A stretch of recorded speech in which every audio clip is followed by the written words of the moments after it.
विधान परिषद निवडणुकीच्या अनुषंगानं भाजपत आता हालचालींना वेग आलेला आहे।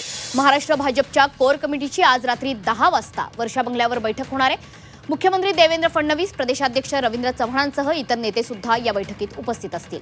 विधान परिषदेच्या नावांची बैठकीत चर्चा होणार असल्याची सूत्रांची माहिती आहे। आजच्या बैठकीतील चर्चेनंतर भाजपकडून काही नावांचा प्रस्ताव हा केंद्रीय नेतृत्वाला पाठवला जाणार आहे। विधान परिषदेसाठी भाजपच्या वाट्याला 10 पैकी 6 जागा मिळतात।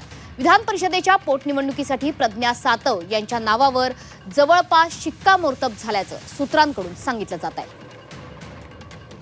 आपले प्रतिनिधी ओम देशमुख सध्या आपल्या सोबत जोडले गेलेत।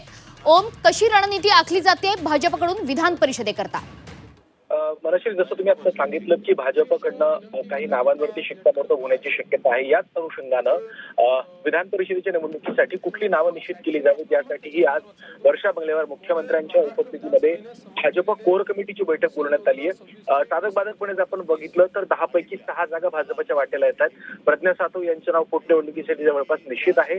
उर्वरित 5 नावांवरती जो काही तिढा असेल किंवा ज्या काही चर्चा असतील किंवा ज्या नावांची चर्चा असेल यावरती आज साधक-बाधकपणे निर्णय होण्याची शक्यता आहे। प्रदेश पातळीवरती ज्या नावांवरती शिक्कामोर्तब होईल ती नावं दिल्लीला पाठवली जातील आणि प्रादेशिक समतोल, जातीय समीकरण या सगळ्या गोष्टींचा जर आपण अभ्यास केला त्या अनुषंगानं कुठेतरी नावांवरती शिक्कामोर्तब होण्याची शक्यता आहे। एक महत्त्वाचा मुद्दा म्हणजे काही दिवसांपूर्वी राज्यसभेच्या नावांची सुद्धा चर्चा होती आणि त्यावर देखील शिक्कामोर्तब झालं होतं। कुठेतरी अहिल्याबाई होळकर यांची जयंती आणि या सगळ्या गोष्टी लक्षात घेता धनगर समाजाला प्रतिनिधित्व देण्याचं काम भाजपकडनं झालं होतं। त्यामुळे पुन्हा एकदा जातीगत समीकरण पुढे करत भाजप काही सरप्राइझिंग चेहरे पुढे आणते का हे पाहावं लागणार आहे।